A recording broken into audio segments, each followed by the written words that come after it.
Fifth semester economic geography chapter number 7 manufacturing industries की next part की video है।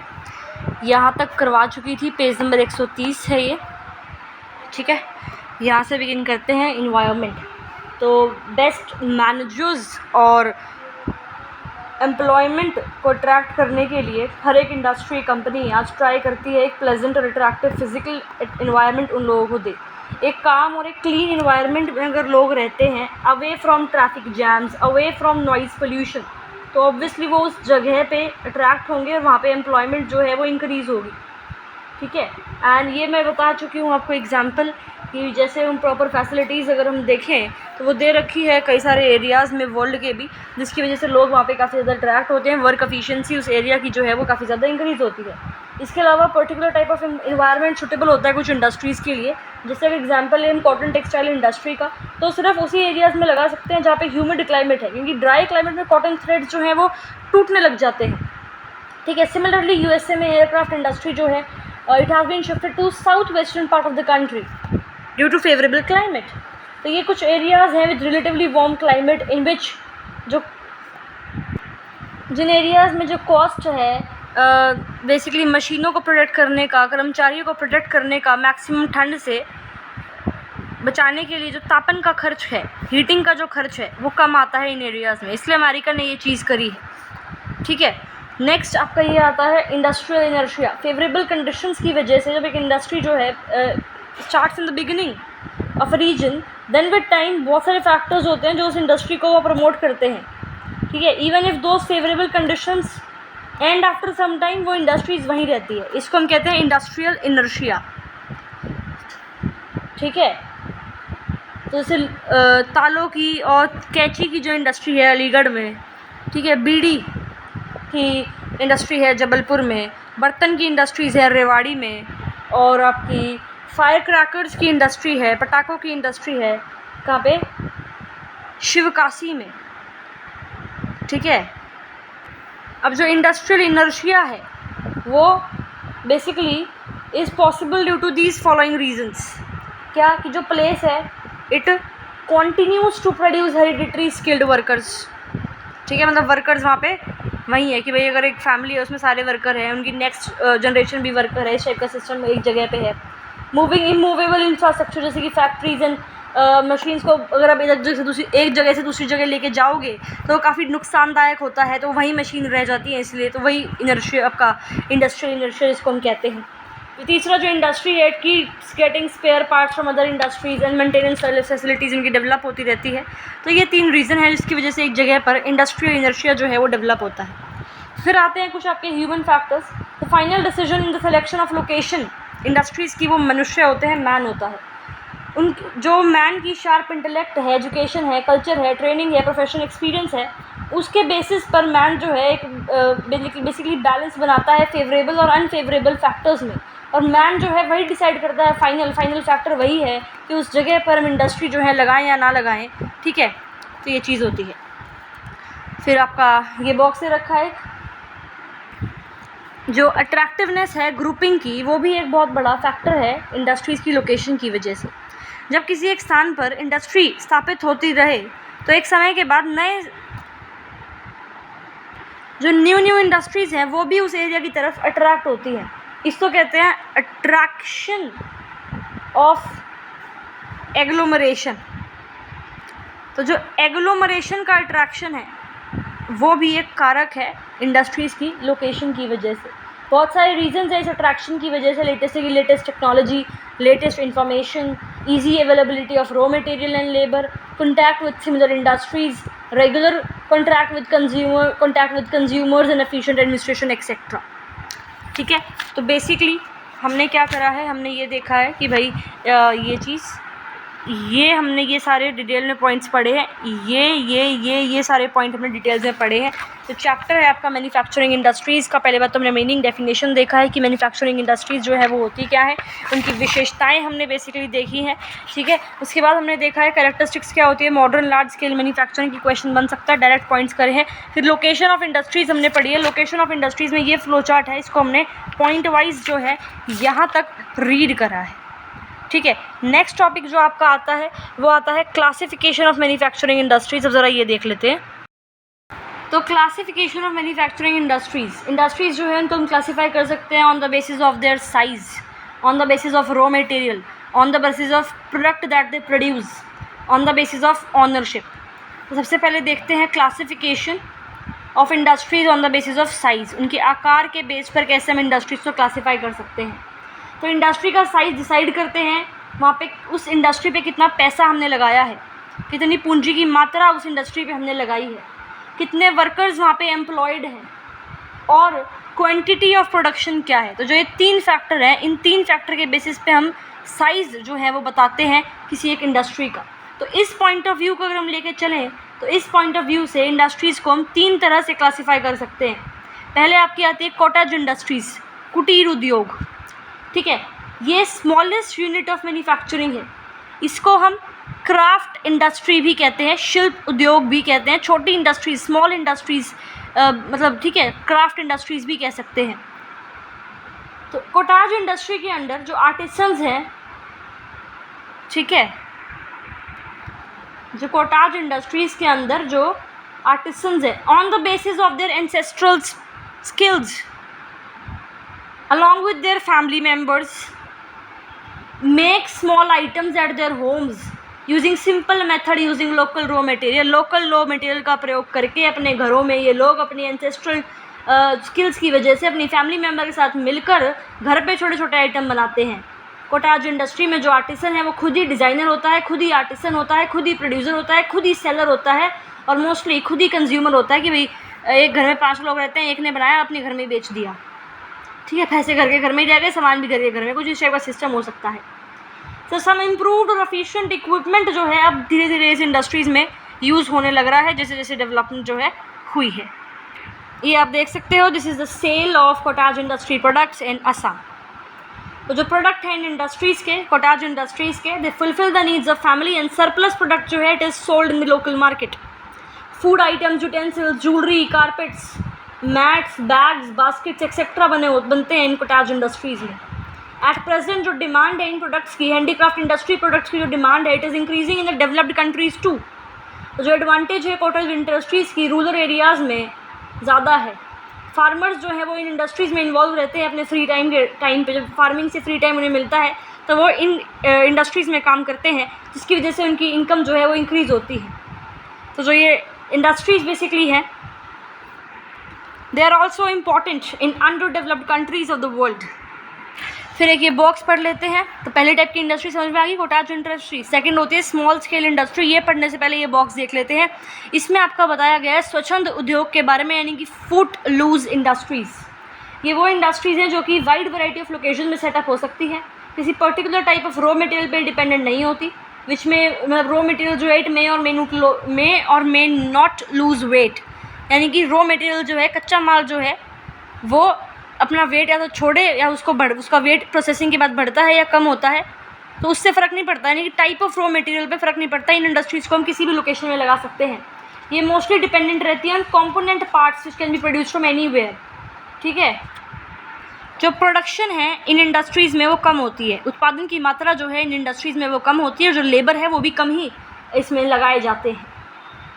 ठीक है, ये जो इंडस्ट्रीज़ है जनरली ये पोल्यूशन कॉज नहीं करती हैं, और जो मोस्ट इम्पॉर्टेंट फैक्टर इनकी लोकेशन में है वो है एक्सेसिबिलिटी बाय रोड, की मतलब ऐसा हो कि इंडस्ट्रीज़ जो है वहाँ पर हम पहुँच सकें बाय रोड। तो फुट लूज इंडस्ट्रीज़ कहीं भी लगा सकते हैं, फुट लूज खुला पाँव है, कहीं भी लगा सकते हो इन इंडस्ट्रीज़ को।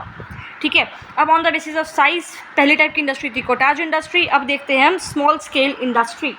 तो ये भी स्मॉल स्केल मतलब मैन्युफैक्चरिंग यूनिट होती है, छोटे पैमाने पर जहाँ पे उत्पाद किया जाता है। ठीक है, उद्योग में उनको कहते हैं स्मॉल स्केल इंडस्ट्रीज़। तो जो इंडस्ट्रीज़ हैं they are differentiated from these cottage industries है। तो ये भी छोटी है, ये भी छोटी, तो इनमें डिफरेंस क्या है? टेक्नोलॉजी का डिफरेंस है। ठीक है, कंट्रीब्यूशन, तो इनमें डिफरेंस क्या है कि भाई जो स्मॉल स्केल इंडस्ट्रीज़ हैं, पहली बात तो ये है इसमें टेक्नोलॉजी का डिफरेंस है इन दोनों में। और निर्माण स्थल, कंस्ट्रक्शन साइट, ये तो घरों में होती हैं, ये कहाँ होती हैं? घर से बाहर जो कारखाना है, फैक्ट्रीज़ हैं, वहाँ पर ये की जाती हैं। तो इन दोनों आधार पर आप जो है कॉटेज इंडस्ट्रीज़ को स्मॉल स्केल इंडस्ट्रीज से डिफ्रेंशिएट कर सकते हो। तो जो स्मॉल स्केल इंडस्ट्रीज़ हैं वो आपकी एक्सपेंडेड और मॉडिफाइड फॉर्म है कॉटेज इंडस्ट्री का। ये आप यूज़ कर सकते हो ये लाइन एग्जाम में। ये small scale industries are the modified and expanded form of cottage industries. Small scale industries में ऊर्जा से चलने वाली छोटी छोटी मशीनों का प्रयोग किया जाता है, ठीक है। सेमी स्किल्ड लेबर्स जो है यहाँ पे आपको दिखेंगे, सेमी स्किल्ड लेबर्स को लगाया जाता है। कम पूंजी, लेस कैपिटल, कम मशीन और कम लेबर होता है, ठीक है। तो इन स्मॉल स्केल इंडस्ट्रीज़ में ये इनकी विशेषताएं बेसिकली हैं, इन स्मॉल स्केल इंडस्ट्रीज़ की कैरेक्टरिस्टिक्स हैं ये। अब अगर जहाँ पे ये मतलब मान लो क्या है कि किसी लोकल एरिया में कच्चा माल जो है, रॉ मटेरियल जो है वो नहीं मिल रहा है, ठीक है। तो वो जो कच्चा माल है वो दूसरे प्रदेशों से, दूसरे एरिया से जो है मंगाया जाता है। अब जो प्रोडक्ट्स स्मॉल स्केल इंडस्ट्रीज़ में बनते हैं वो आसपास के जो लोकल बाज़ार हैं वहाँ पे भी, जो लोकल बाज़ार है वहाँ पे भी उनको बेच दिया जाता है। एज़ वेल एज़ जो व्यापारी हैं, ट्रेडर्स हैं, वो उसको दूर से दूर प्रदेशों में भी इन स्मॉल स्केल इंडस्ट्री में जो प्रोडक्ट बनते हैं उनको बेचते हैं, ठीक है। तो there are more employment opportunities in these industries. तो इस इंडस्ट्रीज़ की वजह से जो लोकल पावर है लोगों की वो बढ़ जाती है, क्योंकि भाई यहाँ इंडस्ट्री है तो आसपास के सारे लोग यहीं काम करेंगे इंडस्ट्री में, तो लोगों के पास इनकम ज़्यादा है तो उनकी परचेजिंग पावर जो है वो क्या हो रही है, इंक्रीज़ हो रही है, ठीक है। डेवलपिंग कंट्रीज़ अगर हम देखें जैसे कि आपकी भारत है, चीन है, इंडोनेशिया है, ब्राज़ील है, ठीक है, ये जो है आपकी डेवलपिंग कंट्रीज़ हैं, ये स्मॉल स्केल इंडस्ट्रीज़ यहाँ पे जो है वो एम्प्लॉयमेंट प्रोवाइड करती है लोगों को बहुत बड़े पैमाने पे, लार्ज स्केल पे, ठीक है। Industries making furniture, electrical and electronic goods, metal utensils, bicycle, swing machines etcetera, ये बेसिकली आपके एग्जांपल्स हैं कुछ स्मॉल स्केल इंडस्ट्रीज़ के। फिर on the basis of size जो थर्ड टाइप की इंडस्ट्री आपकी आती है वो आपकी आती है कौन सी, लार्ज स्केल इंडस्ट्री, बड़े पैमाने के उद्योग। तो ये जो हैं बेसिकली इंडस्ट्रियल रेवोल्यूशन के बाद ये इंडस्ट्रीज़ बनी थी। तो large scale industries they are the result of the industrial revolution. Main features क्या हैं इसके वो देख लो ज़रा। तो पहला मेन फीचर है कि प्रोडक्शन, यहाँ पे लार्ज बड़ी बड़ी मशीनें होती हैं जो बहुत सारी एनर्जी खाती हैं, तो लार्ज पावर ड्रिवन मशीन्स यहाँ पे आपको मिलेंगी। सेकंड, इस लार्ज स्केल इंडस्ट्री की एक ही यूनिट अगर आप देखोगे तो एक ही यूनिट में बहुत ज़्यादा वर्कर्स, हज़ारों की संख्या में वर्कर्स आपको जो है मिलेंगे। तो मशीन भी बड़ी बड़ी है, एनर्जी भी ज़्यादा लग रही है, लेबर भी जो है बहुत ज़्यादा है। रॉ मटेरियल और कैपिटल जो है, रॉ मटेरियल और कैपिटल, कच्चा माल और पूंजी जो है उसका प्रयोग भी बहुत ही बड़ी मात्रा में होता है, ठीक है। और जो रॉ मटेरियल है वो भी वेरियस टाइप का यहाँ पे यूज़ होता है और दूर दूर से मंगवाया जाता है इन इंडस्ट्रीज़ में, लार्ज स्केल इंडस्ट्रीज़ में। अपार्ट फ्रॉम दैट जो मार्केट है इन इंडस्ट्रीज़ का वो ह्यूज है। यहाँ पर ऐसे प्रोडक्ट बनते हैं जो हर समय डिमांड में ही रहते हैं मैक्सिमम, ठीक है। तो स्पेशल अटेंशन जो है इन इंडस्ट्रीज़ में प्रोडक्ट की ये खास बात है कि भाई जो प्रोडक्ट्स यहाँ बनते हैं वो काफ़ी ज़्यादा अच्छी क्वालिटी के होते हैं, ठीक है। और जो ये इंडस्ट्रीज़ हैं उन प्रोडक्ट्स की प्रचार करने के लिए, एडवर्टाइजमेंट करने के लिए, प्रमोशन करने में पैसा खर्च करती है, तो मार्केट वैल्यू जो है इन इंडस्ट्रीज़ की ज़्यादा है। फिर ये पिक्चर देखो ज़रा, असेंबली प्रोसेस है ये of a passenger car at a motor manufacturing company factory in Japan, ठीक है। तो on the basis of system of large scale manufacturing major industrial regions हैं ये वर्ल्ड के, 2 इंडस्ट्रियल रीजन्स हो सकते हैं। इंडस्ट्रियल रीजन्स की बात करी जा रही है, मेजर इंडस्ट्रियल रीजन्स की बात करी जा रही है। तो 2 समूहों में हम बांट सकते हैं विश्व के प्रमुख इंडस्ट्रियल रीजन्स को। पहला, large scale traditional industrial regions, जो लार्ज स्केल बड़े पैमाने के इंडस्ट्रियल रीजन्स हैं लेकिन ट्रेडिशनल इंडस्ट्रियल रीजन्स हैं जो कि डेंसली कॉन्सेंट्रेटेड है इन सम ऑफ मोर डेवलप्ड कंट्रीज़, कुछ अधिक विकसित देशों में, ठीक है। दूसरे कुछ आपकी high technology large scale industrial regions है जो कि लेस डेवलप्ड कंट्रीज़ में। तो पहला तो जो कि आपकी डेवलप्ड कंट्रीज़ में इंडस्ट्रियल रीजन्स हैं जो कि ट्रेडिशनल है और बड़े पैमाने पे है, ठीक है, और डेंसली कॉन्सेंट्रेटेड है। फिर कुछ ऐसी है जो आपकी कंपैरिजन टू लेस डेवलप्ड, ये तो है मोर डेवलप्ड कंट्री, जो ज़्यादा ही डेवलप्ड है, जो उससे कंपैरिजन में थोड़ी लेस डेवलप्ड कंट्रीज़ हैं उनके अंदर आपको ये मिलेंगे हाई टेक्नोलॉजी वाली लार्ज स्केल बड़े पैमाने पे इंडस्ट्रियल रीजन्स मिलेंगे जो कि आजकल के कम विकसित देशों में आपको मिले हैं। तो इंडस्ट्रियल रीजन्स को हम वर्ल्ड के 2 तरीके से डिवाइड कर सकते हैं, किसके आधार पर, on the system of this large scale manufacturing, ठीक है। अब हम क्या पढ़ रहे थे बेसिकली, हम देख रहे थे लार्ज स्केल इंडस्ट्रीज की कुछ कैरेक्टरिस्टिक्स। तो 4 हम पीछे पढ़ के आ चुके हैं। कैपिटल ज़्यादा है, एनर्जी ज़्यादा लग रही है, लेबर ज़्यादा है, रॉ मटेरियल अलग अलग जगह से मंगाया जाता है, मार्केट वैल्यू ज़्यादा है। 5वां क्या पॉइंट है कि जो मैनेजमेंट है बिग इंडस्ट्रीज़ का वो कॉम्प्लेक्स प्रोसेस है बट लेयर्ड प्रोसेस है। ठीक है, मतलब बिल्कुल ऑर्गेनाइज सिस्टम यहाँ पे चलता है। इंटेलिजेंट पीपल यहाँ पे आते हैं काम करने, हाई सैलरीज फैसिलिटीज़ उनको मिलती है। ठीक है, स्किल्ड लेबर बेसिकली यहाँ पे आपको मिलेगा। फिर जो स्पेशलाइजेशन होती है प्रोडक्शन में, वो इसकी एक मेन कैरेक्टरिस्टिक है किसकी, लार्ज स्केल इंडस्ट्रीज़ की। ठीक है, मैन्युफैक्चर्ड गुड्स जो है उनको कंट्री में भी हम बेचते हैं और अब्रॉड एक्सपोर्ट भी करते हैं। एग्जाम्पल जूट हो गया, कॉटन टेक्सटाइल इंडस्ट्रीज़ हो गई, आयरन स्टील इंडस्ट्री हो गई, मशीन टूल्स, केमिकल इंडस्ट्रीज़, ये एग्जाम्पल्स हो गए लार्ज स्केल इंडस्ट्रीज़ के। तो पहले ये इंडस्ट्रीज़ जो है ग्रेट ब्रिटेन में थी, ईस्टर्न पार्ट ऑफ यूएसए में थी, यूरोप में थी, बट अब जो है धीरे धीरे बाकी जो वर्ल्ड के भाग हैं, विश्व के जो भाग हैं, उनमें भी ये धीरे धीरे जा रही हैं। ठीक है, तो ये हमने देखी 3 type of industries on the basis of size. अब देखते हैं other type of industries on the basis of nature of raw material. Raw material के नेचर पे इंडस्ट्रीज़ को हम क्या कर रहे हैं, क्लासीफाई करते हैं। तो फर्स्ट तो होगा आपको क्या, agro based industries. Agro based industries वो हैं जहाँ पे एग्रीकल्चर प्रोडक्ट यूज़ होता है एज रॉ मटेरियल, और उन एग्रीकल्चर प्रोडक्ट को कन्वर्ट किया जाता है, प्रोसेस किया जाता है फिनिश गुड्स में। डिफरेंट प्रोसेस होते हैं, फिर उनको बेचा जाता है रूरल मार्केट्स में, अर्बन मार्केट्स में। तो food processing, cotton, jute, silk, textile industries, sugar, tea, coffee, coca, vegetable oil, pickles, fruit juices, spices, रबड़, ये सारी इंडस्ट्री एग्रीकल्चर बेस्ड इंडस्ट्री के अंडर आती है। फिर सेकेंड टाइप होती है on the basis of raw material आपकी mineral and metal based industry, खनिज व धातु आधारित उद्योग, mineral and metal based industry. तो इंडस्ट्रीज़ जो कि मिनरल्स और मेटल्स को यूज़ करती हैं एज रॉ मटेरियल, उनको बोला जाता है mineral and metal based industries. अब मेटल बेस्ड या मिनरल बेस्ड इंडस्ट्रीज़ जो हैं, there are the following types. पहली कौन सी हो गई आपकी, फेरो मेटलर्जी इंडस्ट्री। तो ये इंडस्ट्रीज़ बेस्ड है उन मेटल्स पे जिसके अंदर आयरन कंटेंट है, जैसे कि आयरन एंड स्टील इंडस्ट्री हो गई। ठीक है, मशीन एंड टूल इंडस्ट्री होती है, फिर यहाँ पे तेल इंजन की इंडस्ट्री हो गई। ठीक है, motor car, agriculture implements industries, ये सारे बेसिकली आपके यहाँ के प्राइम एग्जांपल्स हैं। फिर नेक्स्ट आपका आता है नॉन फेरस इंडस्ट्रीज़।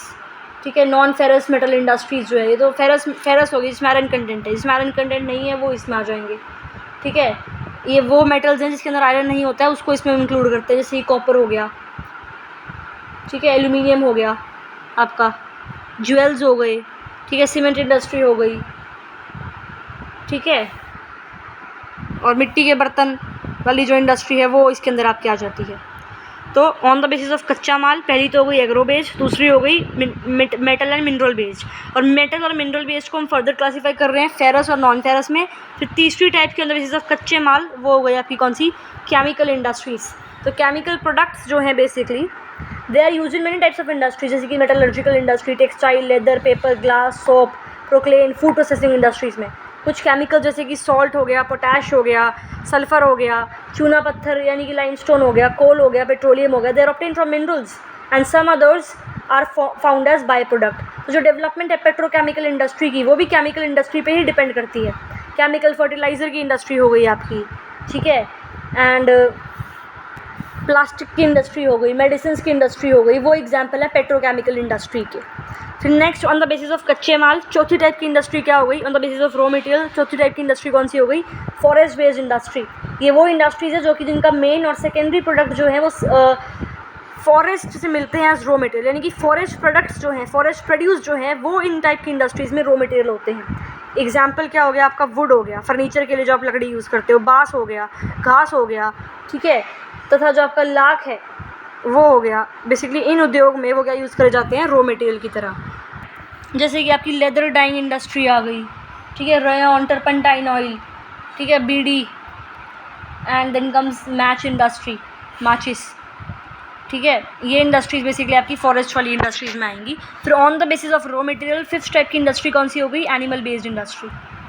जो इंडस्ट्रीज़ जिनके रॉ मटेरियल लिविंग या डेड एनिमल से मिलते हैं, leather industry, woollen textile industry, ivory industry जो है, ये बेसिकली आपकी कौन सी, आइवरी इंडस्ट्री यानी कि हाथी दांत के जो उद्योग हैं, तो ये पशु आधारित उद्योग हैं। तो हम पढ़ क्या रहे हैं, हम पढ़ रहे हैं क्लासिफिकेशन ऑफ मैन्युफैक्चरिंग इंडस्ट्रीज़। हमने साइज़ के आधार पर इंडस्ट्रीज से क्लासीफाई कर दिया, कॉटेज इंडस्ट्रीज, स्मॉल स्केल और लार्ज स्केल इंडस्ट्रीज़ में। फिर हम कहाँ पर आए, फिर हम आए on the basis of raw material.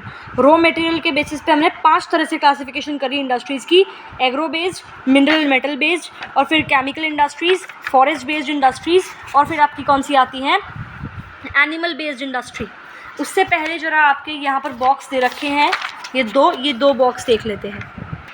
तो इस बॉक्स में बताया गया है फूड प्रोसेसिंग के बारे में। फूड प्रोसेसिंग इंडस्ट्री आजकल बहुत ज़्यादा ग्रो कर रही है, रैपिडली ग्रो कर रही है आज की वर्ल्ड में। इसके अंदर canned food, cream production, fruit processing, sweet making, ये सब आता है। ह्यूमंस को जो है एंशिएंट टाइम से ही बहुत सारे मेथड पता है कि कैसे हम फूड को प्रिजर्व करें, जैसे कि उसको हम ड्राई कर दें या फूड के पिकल्स बना दें, फर्मेंट कर दें। तो ये सब कुछ मेथड्स हैं कि भाई किस तरह से हम फूड को जो है वो क्या कर सकते हैं, प्रोटेक्ट कर सकते हैं।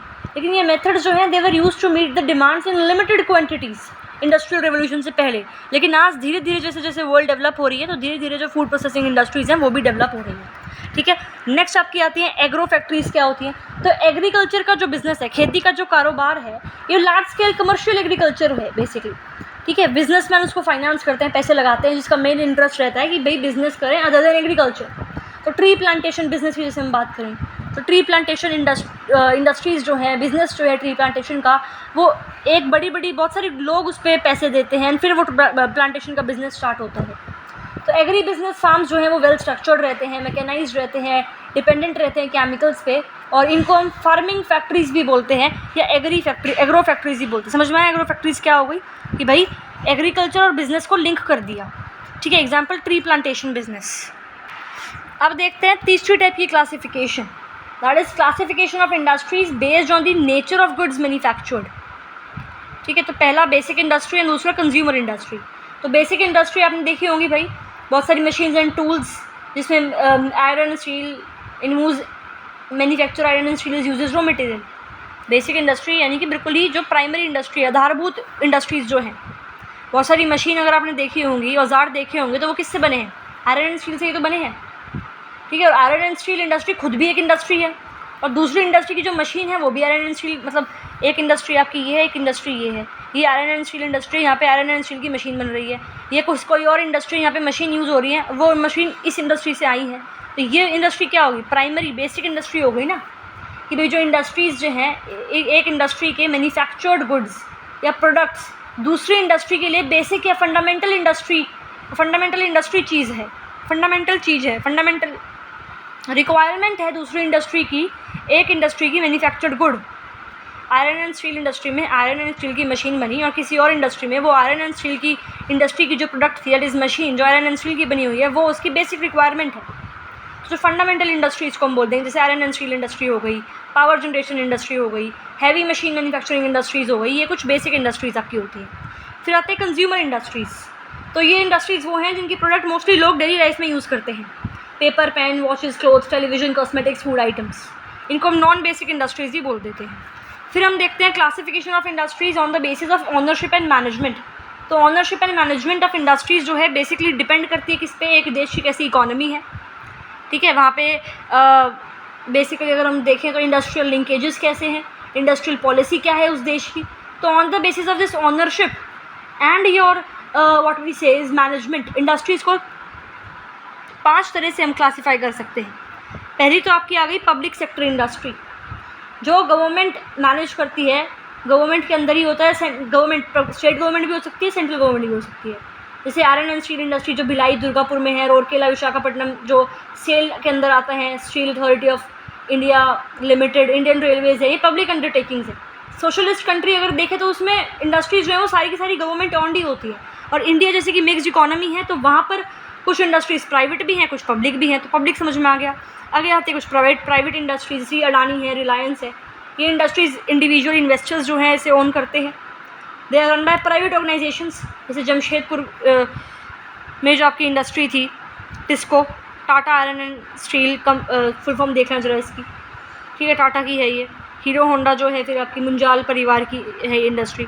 टी सीरीज़ गुलशन कुमार की परिवार की निजी उद्योग है। इसी प्रकार सोनीपत की जो आपकी एटलस साइकिल की इंडस्ट्री है, वो भी आपकी क्या है, एक प्राइवेट इंडस्ट्री है। पुणे की बजाज ऑटो और दिल्ली की MDH मसाले, ये सारी क्या है, आपकी प्राइवेट इंडस्ट्रीज़ के एग्जाम्पल हैं। फिर नेक्स्ट बात करते हैं सहकारी उद्योग। That is your cooperative industries. जब बहुत सारे लोग मिलकर बेसिकली एक कोऑपरेटिव सोसाइटी बनाते हैं और साथ में मिलकर एक इंडस्ट्री को चलाते हैं, उसको कोऑपरेटिव इंडस्ट्री बोलते हैं। जो ये बहुत सारे लोग हैं यही प्रोड्यूसर्स होंगे रॉ मटेरियल के उस इंडस्ट्री के लिए। कोऑपरेटिव शुगर मिल्स हो गई, कोऑपरेटिव डेयरी इंडस्ट्री जैसे कि अमूल, इसका एक बहुत अच्छा एग्जांपल है कोऑपरेटिव डेयरी इंडस्ट्रीज़ का। फिर जॉइंट सेक्टर इंडस्ट्री है, जॉइंट एफर्ट्स होते हैं इसमें प्राइवेट और पब्लिक सेक्टर के। फिर कुछ MNCs आपकी आ जाती हैं, बहुराष्ट्रीय निगम, मल्टीनेशनल कंपनीज़, इंडस्ट्रीज जो बहुत सारी कंट्रीज़ में चलती हैं। एक वैसे एप्पल है, अलग अलग देश में चल रहा है, कोको कोला है, ठीक है, मल्टीनेशनल कंपनीज़ हैं बेसिकली ये आपकी। सुजुकी है, ठीक है, बाटा है, सैमसंग है।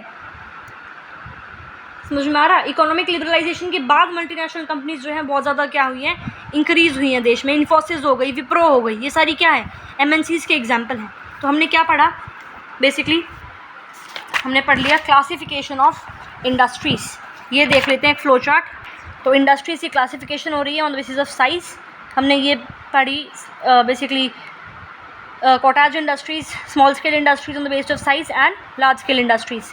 फिर हमने पढ़ी on the source basis of raw material, जिसके अंदर हम पढ़ते हैं एग्रो बेस्ड, एग्जाम्पल्स ये रहे। खनिज इंडस्ट्री, उस एग्जाम्पल्स आ गई ये आपके 2, जिसके अंदर आपका फेरस और नॉन फेरस आता है।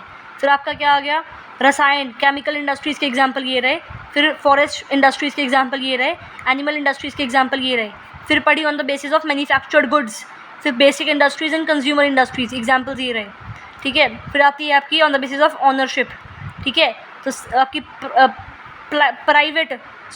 Public industries, private industries. फिर आपकी कुछ आती है joint industries, cooperative industries and MNCs। ये हमने पढ़ा है बेसिकली क्लासिफिकेशन ऑफ इंडस्ट्रीज़ में। पर इस चैप्टर में से एक ये फ्लो चार्ट ध्यान रखना अभी तक जो मैंने आपको कराया है, और एक ये वाला फ्लो चार्ट ध्यान रखना। तो इन 2 फ्लो चार्ट पे बेस पे, और ये जो बेसिक डेफिनेशन है मैन्युफैक्चरिंग इंडस्ट्रीज़ की, और बेसिकली जो ये कैरेक्टरिस्टिक्स है मॉडर्न लार्ज स्केल मैन्युफैक्चरिंग की, इतना करके 2 फ्लो चार्ट और ये जो 3-4 डेफिनेशन बताई है, ये करके आपके बेसिकली 134 पेज तक कवर हो चुका है चैप्टर। काफ़ी सारा चैप्टर मैंने कवर करवा दिया है, ठीक है। नेक्स्ट वीडियो से हम बिगिन करेंगे यहाँ से कॉन्सेप्ट ऑफ हाईटेक इंडस्ट्री।